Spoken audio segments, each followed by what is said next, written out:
नमस्कार, मैं हूं तनुजा। आप देख रहे हैं सुरागीलाल न्यूज चैनल का उत्तराखंड बुलेटिन। आइए नजर डालते हैं आज की फटाफट खबरों पर। कशिश हत्याकांड फैसले पर हल्द्वानी में आक्रोश, वाहन स्वामियों और अधिकारियों की वार्ता बेनतीजा। एशियन फेंसिंग प्रतियोगिता पर उठे सवाल, आपदा मुआवजा राशि को लेकर तहसील में धरना। जसपुर में राइस मिल एसोसिएशन की बैठक। भाजपा सेवा पखवाड़े में प्रबुद्धजनों की बैठक। अल्मोड़ा पुलिस की बड़ी कार्रवाई, 14 किलो गांजा बरामद। पॉक्सो केस में फरार वारंटी गिरफ्तार। हल्द्वानी में एशियाई कैडेट कप फेंसिंग का आगाज। आइए अब देखिए खबरें विस्तार से। हल्द्वानी में 2014 के चर्चित 7 वर्षीय मासूम कशिश हत्याकांड में सुप्रीम कोर्ट द्वारा आरोपी को बरी करने के फैसले के बाद आक्रोश की लहर दौड़ गई है। गुरुवार को बुद्ध पार्क से लेकर सड़कों तक भारी जन सैलाब उमड़ा, जहां सामाजिक संगठन, महिलाएं और उत्तराखंड के कई लोक कलाकारों ने आरोपी को फांसी देने की मांग करते हुए जोरदार प्रदर्शन किया। धरना स्थल से जब प्रदर्शनकारी एसडीएम कोर्ट की ओर बढ़े तो पुलिस और लोगों के बीच जमकर नोकझोंक हुई। बावजूद इसके आक्रोशित भीड़ सिटी मजिस्ट्रेट कार्यालय पहुंची और राष्ट्रपति को ज्ञापन भेजते हुए कठोर सजा की मांग की। प्रदर्शन में विधायक सुमित हृदय समेत लोक कलाकार श्वेता महरा, इंदर आर्य, प्रियंका मेहरा और गोविंद दिगारे मौजूद रहे। महिलाओं ने हाथों में बैनर लेकर नारेबाजी की और सुप्रीम कोर्ट के फैसले पर सवाल उठाए। लोगों का कहना है कि 2014 में मासूम कशिश की निर्मम हत्या ने पूरे देश को झकझोर दिया था। ऐसे में आरोपी का बरी होना न्याय व्यवस्था पर गहरे सवाल खड़े करता है। बहन बिल्कुल बढ़िया बात कि हर व्यक्ति सड़कों में खुद पे खुद आने लगेगा, क्योंकि यह है कि सरकार को जो पैरवी शायद वहां करनी चाहिए थी, सरकार सोती रही।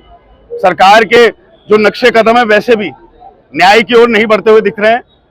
और ये जो बहुत बड़ा अन्याय हुआ है, आखिरकार वो बच्ची के साथ दुष्कर्म हुआ, 6 साल की बच्ची। हम सबके घरों में बेटियां बहनें हैं, सबको ये दर्द समझना चाहिए। क्या उसने सहन करा होगा और उसके बाद उसकी हत्या कर दी गई निर्मम तरीके से। तो जघन्य जो अपराध ये हुआ है, इसके खिलाफ सरकार ने कहाँ पैरवी करी, कैसी पैरवी करी? राज्य सरकार से बहुत बड़ा प्रश्न है। और अवश्य हमारी मांग है कि चलिए आप तब नहीं कर पाए, लेकिन अब सबसे बड़े आपके जो वकील हैं उनको ले जाकर हमारी बेटी कशिश को न्याय दिलाइए। आज अंकिता भंडारी हत्याकांड के विरुद्ध नैनीताल में उनके माता पिता भी आए, वहां पे हमारे प्रदेश अध्यक्ष भी रहे, जिला अध्यक्ष भी रहे, अन्य लोग कांग्रेस के लोग भी रहे, अन्य संगठनों के लोग भी रहे। यहां पे भी वैसे ही हुआ है, वहां पे भी आवाज उठाई गई। आखिरकार कब न्याय मिलेगा हमारी बेटियों को? क्या हमें भोलजू देवता के यहाँ या क्या कोटगाड़ी देवी माता के यहाँ जाके न्याय की गुहार लगानी पड़ेगी तब न्याय मिलेगा? विधायक जी जब नहीं तो यही बात है ना। उस समय कांग्रेस की सरकार थी, मुझे ध्यान है, तो उस समय सब आए थे। आज कहाँ हैं वो लोग? आज क्यों नहीं बताते? अंकिता भंडारी, ज्योति मेहर के हत्यारों को क्यों नहीं सजा दिलवाते हैं? हमारा ये बहुत बड़ा प्रश्न है। न्याय नहीं, देखिए सरकार में नहीं, न्यायपालिका का विषय है। लेकिन ये जो सरकार है, जो लोगों की मैंने यहाँ मांग भी सुनी, जो उनके हृदय की जो बात थी वो सुनी, वो यही बात थी कि राज्य की जो सरकार है उसे पैरवी करनी चाहिए थी, उसे नजर रखनी चाहिए थी कि सुप्रीम कोर्ट में रिव्यू चल रहा है। तो इतना आक्रोशित है कि हम आज की स्थिति में ये है कि या तो हम खुद मरे या अभियुक्त को मारे। क्या चाहते हैं आप लोग? हम चाहते हैं कि सरकार तुरंत सुप्रीम कोर्ट में रिव्यू पिटीशन दायर करे, और जब तक सुप्रीम कोर्ट में हमारी रिव्यू पिटीशन एक्सेप्ट नहीं होती तब तक हम आंदोलन को जारी रखेंगे। सरकार ने हमसे मुलाकात की, लेकिन हम उनकी मुलाकात से संतुष्ट नहीं है। अभी लगभग 10 दिन बीतने के बाद भी उन्होंने अभी तक रिव्यू पिटीशन सुप्रीम कोर्ट में दाखिल नहीं किया हुआ है। क्या सोचे उसमें कि पैसों की पावर थी, किसी रिलीजन की पावर थी, क्या पावर थी? क्या उनके घर में बच्चियां नहीं थी? किस तरीके से उसको बरी कर दिया गया, किस लिए? अगर सुप्रीम कोर्ट से नहीं हो रहा है, बहुत सारे लोग आए हैं यहाँ पे, हम ही कुछ ना कुछ कर देंगे उसका। लेकिन बस मैं एक ही चीज बोलूंगी, फांसी फांसी फांसी होनी चाहिए।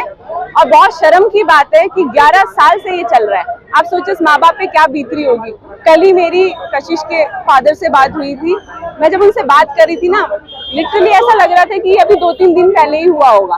उनके घाव भरे भी नहीं है।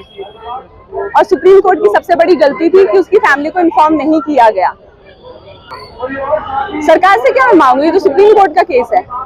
सरकार को तो स्टैंड लेना चाहिए, उत्तराखंड की सरकार को। पर जितना मेरे को सुनने में आया है, सरकार कर रही है, क्या कर रही है हमें नहीं पता। देखिए हम कलाकार हैं और हमसे जितना सपोर्ट हो पाएगा हम जरूर करेंगे। अरे ऐसा है ना भैया, सबसे पहली बात तो कि जो ये यहाँ पे आई है ना, ये फालतू के लोग हैं। हम फालतू के हैं, हम पहाड़ी आदमी एक नंबर का फालतू आदमी है। उसके पास कोई काम धंधा नहीं है, कोई काम धंधा नहीं है पहाड़ी आदमी पे, क्योंकि वो यहाँ आया है ना। अगर ये आंदोलन उस दिन 2014 में हुआ था तो वो मर चुके होते, लेकिन हम आज दोबारा फिर उसी कशिश के लिए खड़े हैं। जैसे अभी सरकार बोल रही है कि क्या कहते हैं, अंकिता भंडारी के अपराधियों को भी सजा दे दी, लेकिन उनको सजा नहीं दे रखी है। वो भी जेल में उनको निमंत्रण देकर जेल में ले गए अपना जवाई बना के। सरकार का जवाई है वो, जो अंकिता का अपराधी है वो सरकार का जवाई है, और जो हमारी बच्ची का है वो भी उनका जवाई है। बाइज्जत रिहा करो, अपनी बेटियों की शादी करवाओ और हमें भी बुलवाओ, बाइज्जत माला हम डलवाएंगे उसके गले में आके। सीधी सी बात है। ज्योति अधिकारी मेरा नाम है। जितना हो सकता है आंदोलन करके कोशिश करेंगे। अगर आंदोलन नहीं हो पाया तो मैं कह रही हूँ, हमारा जैसे कि 2014 में ये घटना हुई थी हमारी छोटी बच्ची के साथ, और ये आज भी हम देख रहे हैं अख्तर अली नाम के व्यक्ति ने जो घिनौना हरकतें की थी, तो उसे तो फांसी की सजा मिलनी चाहिए थी। कहीं ना कहीं मुझे ऐसा लगता है कि इसमें बड़े शासन प्रशासन का हाथ है और उस व्यक्ति को बचाया जा रहा है, वो बहुत ही गलत तरीका है। और इसमें जो हमारी वकील साहिबा पैरवी करती है मनीषा भंडारी जी, उन्हें मैं कहती हूँ आप महिला होकर एक महिला का केस आप नहीं लड़ पाई और आपने ऐसे दरिंदी का साथ दिया, तो कहीं ना कहीं आपको भी शर्म आनी चाहिए। तो आपने हमारी बेटी के साथ न्याय नहीं किया, और यदि उसे न्याय नहीं मिला तो हम सड़क से लेकर सदन तक विरोध करेंगे और इस भाजपा सरकार को कहीं ना कहीं घेरेंगे। रामनगर में कॉमर्शियल वाहनों की फिटनेस को लेकर शुरू हुआ विवाद गहराता जा रहा है। गुरुवार को 12 यूनियनों ने चक्का जाम कर दिया, जिससे यात्रियों और पर्यटकों को भारी परेशानी का सामना करना पड़ा। आरटीओ गुरदेव सिंह और एसडीएम प्रमोद कुमार तथा अन्य अधिकारियों ने वाहन स्वामियों के साथ बैठक कर हड़ताल खत्म करने की अपील। अधिकारियों का कहना है कि एटीएस सेंटर की स्थापना तक वाहनों की फिटनेस एआरटीओ कार्यालय से कराई जाएगी और फिटनेस में अवैध वसूली की जांच कर दोषियों पर कार्रवाई होगी। लेकिन घंटों चली वार्ता बेनतीजा रही। वाहन स्वामियों ने साफ कर दिया कि जब तक न्यूनतम दरों पर रामनगर में फिटनेस नहीं होगी, हड़ताल जारी रहेगी। यूनियनों ने चेतावनी दी है कि मांगे ना मानी गई तो 21 सितंबर तक पूरे कुमाऊं में वाहन संगठन ठप कर दिया जाएगा।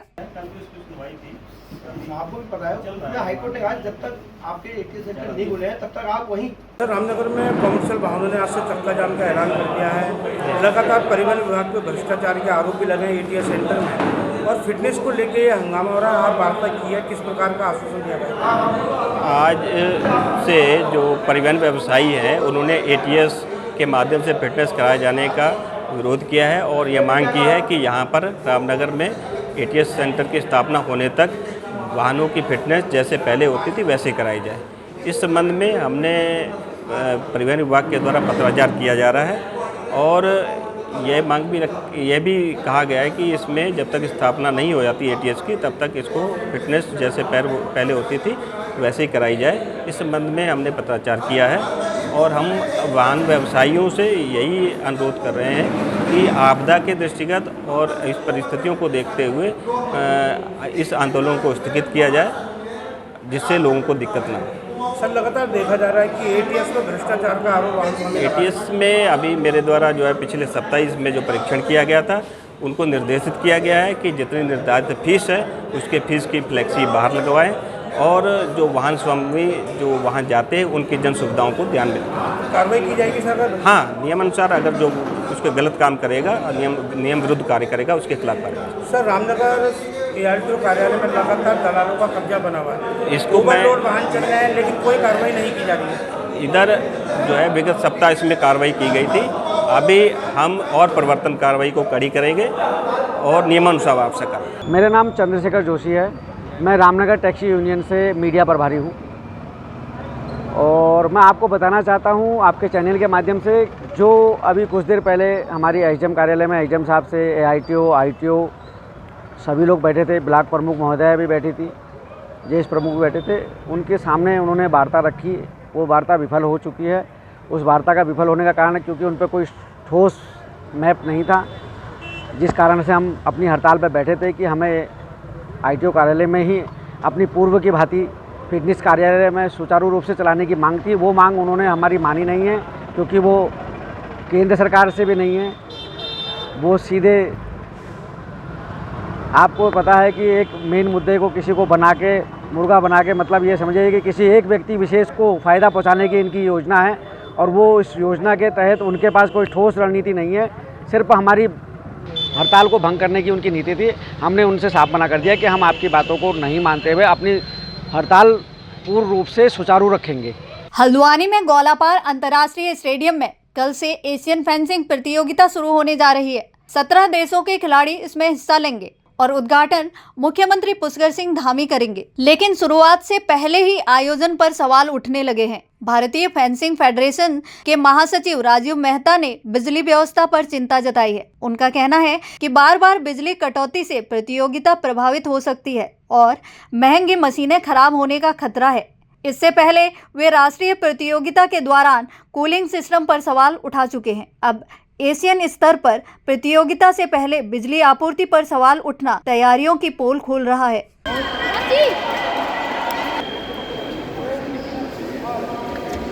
एशियन कैडेट कप कल से हमारा स्टार्ट है और FCA से एफिलिएट है ये। इसमें 17 कंट्री आ रही है और हमारे अंडर 17 का टूर्नामेंट है ये। हमने रहने का एकोमोडेशन सब चीज़ यहाँ पे हमने अरेंजमेंट कर रखा है और फर्स्ट टाइम है जो हमने कोशिश करी कि हल्द्वानी में हम इंटरनेशनल इवेंट कराएं, तो हमारे लिए बड़ी प्रेस्टीज की बात है। टोटल कितनी टीमें इसमें यहाँ पे पार्टिसिपेट कर रही हैं? 17 टीम्स हैं अभी, 3 टीमें विड्रॉ कर गई हैं किसी अपने कारण से। तो सारी फैसिलिटी जो दिक्कतें आ रही थी, अभी इशू आपने काफी बिजली का इशू बताया आपने। बिजली का एक इशू बताया, बिजली में थोड़ी सी प्रॉब्लम आ रही है, शट डाउन हो रहा है फिर आ रहा है, तो उससे हमें दिक्कत ये होगी। जो हमारे इक्विपमेंट है बड़े महंगे इक्विपमेंट है, अगर एक बार बिजली जाती है तो वो आधे घंटे तक स्टार्ट नहीं हो पाएंगे, तो हमें पूरा सिस्टम जनरेटर में रखना पड़ेगा। सितारगंज के लोकागोटा ग्राम सभा में हाल ही में बाढ़ से ग्रामीणों को भारी नुकसान हुआ। कच्चे मकान ढह गए और 2 लोगों की मौत हुई है। मुआवजे की मांग को लेकर आजाद समाज पार्टी और भीम आर्मी के जिला अध्यक्ष सत्येंद्र कुमार ने पीड़ितों के साथ तहसील में धरना दिया। प्रदर्शनकारियों ने तहसीलदार हिमांशु जोशी को ज्ञापन सौंपते हुए प्रभावितों की लिस्ट सार्वजनिक करने और छूटे हुए पात्रों को मुआवजा देने की मांग की। वहीं तहसीलदार का कहना है, सर्वे के बाद ही पात्रों को मुआवजा दिया गया। अगर किसी को आपत्ति है तो प्रार्थना पत्र पर दोबारा जाँच कराई जाएगी। देखिए, 1 हफ्ते से शिकायत मिल रही थी ग्राम सभा कोठा और लौका में, जो बाढ़ प्रभावित क्षेत्रों में जो पीड़ितों को जो राशि दी गई थी, सहयोग राशि जो 5-5 हज़ार का चेक प्रति लाभार्थी को दिया गया था, तो उसमें इन लोगों का काफ़ी भेदभाव हुआ है और लोगों की शिकायतें ये मिली हैं कि हमें नहीं दिया गया, पड़ोसी को दे दिया गया, जिसको दिया गया उसके वहाँ पानी नहीं पहुँचा, हमारे वहाँ पानी भी पहुँचा तो हमें चेक नहीं मिला। ये अनियमितताएं जो है मुझे 1 सप्ताह से मिल रही थी। कई लोगों ने मुझसे शिकायत करी और लिखित रूप में दिया, तो उस आधार पर आज हम पहुँचे और तहसीलदार महोदय को हमने अवगत कराया कि आपके क्षेत्र में जब आपके कर्मचारी विभागीय अधिकारी जब जाकर निरीक्षण किए तो निरीक्षण करने के उपरांत ये खामियां कहाँ से आई, इन खामियों को पूरा करने का कार्य करिए और उनको जो है जांच लगा करके पुनः जो है उनकी राशि उनको तक लाभार्थियों को मिलना चाहिए। सही होता तो उन सभी को मिला होता, सभी को मिलता। आपने देखा 30-40 औरतें वो जो आई थी वो सब रो रो के बता रही हैं कि हमारा आखिर क्या गुनाह था, उनकी झोपड़ियां हैं, पानी भरा हुआ है। कई लोगों ने मुझे वीडियो भेजा, मैं आपको वीडियो दे रहा हूँ, भाई देखो ये मेरे घर की स्थिति थी, तो उनको भी लाभार्थी पैसा नहीं मिला। यहाँ तक कि मेरी जिस लाभार्थी के जिस व्यक्ति का बच्चा मरा है उसको तक इन्होंने 5,000 का जो आर्थिक सहयोग राशि जो दी जानी चाहिए थी उसको नहीं मिली। मेरी वार्ता हुई उससे। तो ये आप सोचिए कि भाई प्रशासन किस प्रशासन की लापरवाही है, और प्रशासन ये लापरवाही अगर ऐसे करेगा तो हम जैसे लोग जो है इनको चैन से बैठने नहीं देंगे, आवाज़ बुलंद। आपको ने अपना बच्चा खोया, ठीक है, वो मुआवजा मिला, लेकिन क्या 5,000 रुपये का राशि उसको नहीं मिलना चाहिए था? चेक आप लोगों ने तमाम लोगों को वितरित किया, आखिर इसमें क्यों भेदभाव हुआ? देखिए, हमने ये लिखित रूप में इन्होंने कहा कि हमें आप लिखित मांग करिए, हम देंगे, तो हमने कहा भी हमें उस बात का अवगत कराओ, हम जानना चाहते हैं कि आखिर पैसा किन किन लोगों को मिला है, क्या पात्र लोगों को राशि दी गई है, और पात्र लोगों को दी गई तो हम धन्यवाद करते हैं, लेकिन अपात्र को मिला है तो हम इनसे बात करेंगे अभी कल आके, ये आखिर हम इसमें पहचान करेंगे ना हमारे लोग हैं ये कौन है, अपात्र लोग हैं। सूची मांग रहे हैं, हमने मांग करी है, इसमें हमें सूची उपलब्ध कराओ। हम इनको 1 दिन का टाइम आज दे रहे हैं, जिनको मिला है वो भी अवगत करावें, और जिनको नहीं मिला है वो सूची हम दे रहे हैं कि भाई इनको नहीं मिला। हाँ, एक्चुअली एक बार सर्वे पटवारी का हुआ था, तो उसके बाद लोगों की मांग पे दोबारा से टीम बना के भी सर्वे कराया गया है। उसके बाद कोई आपत्ति होनी नहीं चाहिए, और अगर किसी को उसके बाद भी आपत्ति है तो उसकी एप्लीकेशन हमें देगा, उसके बाद जांच कराई जा सकती है। और वास्तव में ऐसा अपात्रों को छोड़ा नहीं गया है, निम्नानुसार ही जहाँ चेक दिए जा रहे हैं, निम्नानुसार दिए जा रहे हैं, मानकों का पालन करते हुए दिए जा रहे हैं।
चाहे तो एक साथ होनी चाहिए, सब लोग एक साथ बैठना ही नहीं चाहते। पापा, try this. लो, सब लपक लिए। अपना तो करीब आए। ये क्या हाल कर दिया है रूम का? बस कल से चाय कल से चाय मेरे रूम में। देवर पान नमकीन।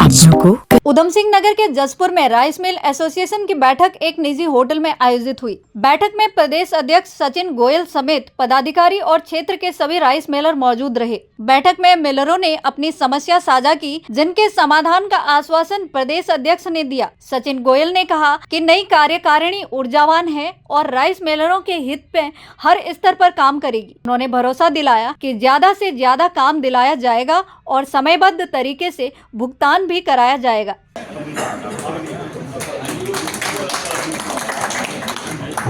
सबसे पहले तो मैं पूरा भरोसा अपने राइस मिलर्स को दिलाना चाहता हूँ कि जो हमारी नई टीम बनी है वो बहुत ऊर्जावान है। मेरे जितने भी साथी मेरे साथ बने हैं वो पूरी ताकत रखते हैं, पूरी क्षमता रखते हैं और हर क्षेत्र में उनको पूरी पकड़ है और अपने मिलर्स के हित में जो अधिक से अधिक बढ़िया काम हो सकता है वो हमारी टीम मिलकर उस काम को करेगी। आज का कार्यक्रम हमारी पूरी प्रदेश की जो कार्यकारी टीम है उसको सम्मान करने के लिए जसपुर राइस मिल एसोसिएशन ने एक कार्यक्रम का आयोजन करा गया है। उसमें हमारे जो नईम भाई जिला पंचायत सदस्य चुने हैं उनका भी स्वागत किया गया है और हमारे प्रांतीय उद्योग व्यापार मंडल के नवनियुक्त अध्यक्ष जसपुर श्री हरिओम जी का भी स्वागत करा गया है। तो आज का ये प्रोग्राम संयुक्त प्रोग्राम है, ये पूरे सब नवनिर्वाचित लोगों का स्वागत करा गया है आज यहाँ पर। जहाँ तक परेशानियाँ राइस मिलर्स पिछले 2-3 सालों से बहुत ज़्यादा परेशानी में अपना समय पास कर रहा है और हमारे सामने एक तो हमें अपने जितना हमें वो काम चाहिए, जितनी हमारी क्षमता है उसका 10% काम भी हमें नहीं मिल पा रहा है और जो काम नहीं मिल पा रहा है वो तो अपनी जगह पे है और जो काम मिल भी रहा है उसका भुगतान हमारे को नहीं हो पा रहा है। बहुत लंबा पीरियड लग रहा है और वो भुगतान नहीं हो पा रहा है। तो मैं नई अपनी टीम के साथ इस बात को लेकर अपने मिलर्स को आश्वस्त करता हूँ कि काम भी जितना ज़्यादा से ज़्यादा हमें करने को मिलेगा वो भी होगा और पेमेंट का तो मैं 101% आश्वस्त कर सकता हूँ कि समयबद्ध तरीके से पेमेंट हर हाल में मिलर्स का कराया जाएगा। क्या माना जाएगा? मैं प्योरली ये बात भी कहने को तैयार नहीं हूँ कि राइस मिलर्स सरकार से नाराज हैं या सरकार राइस मिलर्स को नहीं सुनती। राज्य सरकार की अपनी एक लिमिटेशंस होती हैं क्योंकि ये जो धान खरीद होती है ये भारत सरकार के नियमों के अंतर्गत होती है और हिंदुस्तान के अंदर बहुत सारे स्टेट हैं और हर स्टेट की अलग अलग चुनौती है। तो मुझे पूर्ण विश्वास है कि अपने राज्य सरकार से, अपने यशस्वी मुख्यमंत्री जी से, अपने माननीय खाद्य मंत्री जी से या और पूरे मंत्रिमंडल से जो हमारी समस्याओं को गंभीरता से सुनेंगे और यथासंभव हमारी मदद करेंगे। रुद्रपुर के रामपुर रोड स्थित एक निजी होटल में भाजपा ने सेवा पखवाड़े के तहत प्रबुद्धजनों की बैठक आयोजित की। बैठक में सांसद अजय भट्ट शामिल हुए। उन्होंने कहा, भाजपा सरकार लगातार योजनाओं को जनता तक पहुंचाने का काम कर रही है। इस दौरान ऑनलाइन गेमिंग पर रोक, जीएसटी स्लैब खत्म करने और स्वदेशी को बढ़ावा देने जैसे मुद्दों पर चर्चा हुई। जिंदाबाद जिंदाबाद आदरणीय अजय भट्ट जी जिंदाबाद। 25 से लेकर 32 मिनट तक सारी चीज को देखा जाए तो उसको भी प्रबुद्ध जनों को दिखाएंगे किस तरह से कहां से उठकर मोदी जी यहां तक आए। अगर हौसले बुलंद हैं तो कोई रोक नहीं सकता आपको प्रोग्रेस करने से, आपके देश को नहीं रोक सकता है। आपने देखा किस तरह से कुछ देशों ने हमको दबाने का प्रयास किया। इस समय हमने कुछ बोला नहीं, जीएसटी के सारे स्लैब खत्म कर दिए। 22 तारीख से जब ये लागू होगा तब आप देखिए किस तरह से चलेगा। स्वदेशी अपनाने के लिए कहा है, ये जीएसटी में स्वदेशी को भी बहुत बड़ा पावर मिलने वाला है। जो समझते थे कि टैक्स लगा के हमने भारत को नीचे कर दिया है, लेकिन उनकी आंखें खुल गई जब माननीय प्रधानमंत्री जी ने बहुत ही किसी को बताए बिना बहुत ही एक किस्म से देश क्या दुनिया को चौंका दिया कि हमने जीएसटी के स्लैब खत्म कर दिए। सिर्फ 2 स्लैब रहे जिसमें LIC, स्वास्थ्य और जीवन सेविंग जितने भी हैं आपके लाइफ सेविंग ड्रग्स, इन पर तक से जीएसटी हटा दिया और नॉर्मल जीएसटी है। कई चीजों में तो बिल्कुल ही खत्म कर दिया। ये तमाम चीजें ऐसी चीजें हैं जो प्रबुद्ध लोगों के बीच में हम लोगों से डिस्कशन करना और उनसे सीखना, उनको बताना कुछ चीजें, क्योंकि प्रबुद्ध तो प्रबुद्ध है, वो कुछ भी बता सकते हैं। इसलिए ये तमाम प्रकार के कार्यक्रम हो रहे हैं। अभी हमारे खेलो इंडिया, खेलो सांसद, खेलकूद प्रतिस्पर्धा इस समय देश भर में चल रही है और वो भी एक किस्म से इसी कार्यक्रम का हिस्सा है। अल्मोड़ा में एसएसपी देवेंद्र पीचा के जीरो टॉलरेंस अभियान के तहत नशा तस्करों पर पुलिस ने बड़ी कार्रवाई की है। बीती रात 2 अलग अलग मामलों में भतरौज खान और सल्ट पुलिस ने 14 किलो से ज्यादा गांजा बरामद कर 3 तस्करों को गिरफ्तार किया है। बरामदगी की कीमत लगभग 3.61 लाख रुपए आंकी गई है। भतरौज खान पुलिस ने कपड़ों की फेरी लगाने वाले एक तस्कर सलीम को 6.8 किलो गांजे के साथ पकड़ा, जो इसे मुरादाबाद ले जाने की फिराक में था। वहीं सल्ट पुलिस ने 2 तस्करों कुलदीप और दिनेश को 7.5 किलो गांजे के साथ दबोचा, जो इसे रामनगर में ऊंचे दामों पर बेचने जा रहे थे। दोनों मामलों में एनडीपीएस एक्ट के तहत कार्रवाई की गई और पुलिस ने दोनों मोटरसाइकिल भी सीज कर दी हैं। अल्मोड़ा पुलिस को बड़ी सफलता मिली है। कोतवाली पुलिस ने पॉक्सो एक्ट के एक फरार वारंटी अजीम अंसारी को गिरफ्तार कर लिया है। आरोपी लंबे समय से अदालत की पेशी से बचता फिर रहा था। एसएसपी देवेंद्र पीचा के निर्देशन पर चलाए जा रहे अभियान के तहत आरोपी को पुलिस टीम ने उसके घर से दबोच लिया और अब उसे माननीय न्यायालय में पेश किया जा रहा है। पुलिस टीम में उप निरीक्षक आनंद बल्लभ कश्मीरा और हेड कांस्टेबल आसिफ हुसैन थे। चाहे तो एक साथ होनी चाहिए, सब लोग एक साथ बैठना ही नहीं चाहते। पापा, ट्राई दिस। लो, सब लपक लिए।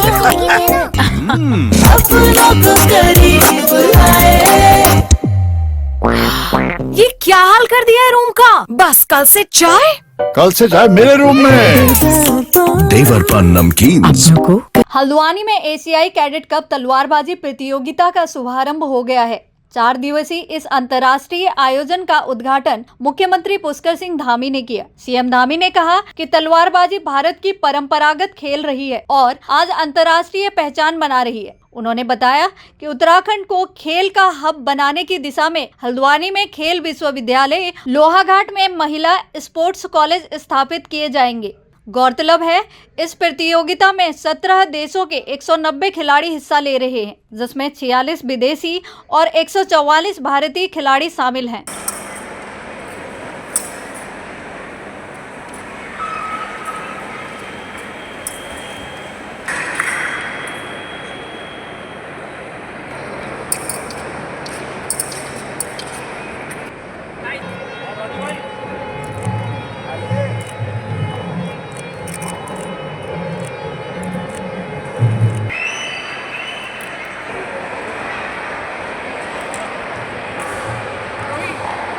का आयोजन निश्चित रूप से हमारे राज्य के अंदर खेल प्रतिभाओं को और खेल स्थान जो हमारे बने हुए हैं, अच्छा इंफ्रास्ट्रक्चर जो हमारा बना हुआ है, उन सभी को कहीं ना कहीं इससे प्रोत्साहन मिलेगा, आगे बढ़ने का अवसर मिलेगा और इस प्रकार की प्रतियोगिताओं से हमारे स्थानीय खिलाड़ियों को भी राज्य के अंदर आगे बढ़ने के अवसर भी मिलते हैं और उनके अंदर एक प्रेरणा भी मिलती है।